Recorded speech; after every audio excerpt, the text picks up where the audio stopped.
చక్కని సీతకి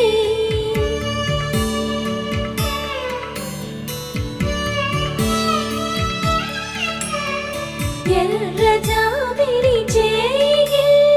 రాముడేడని అడుగుతుంటే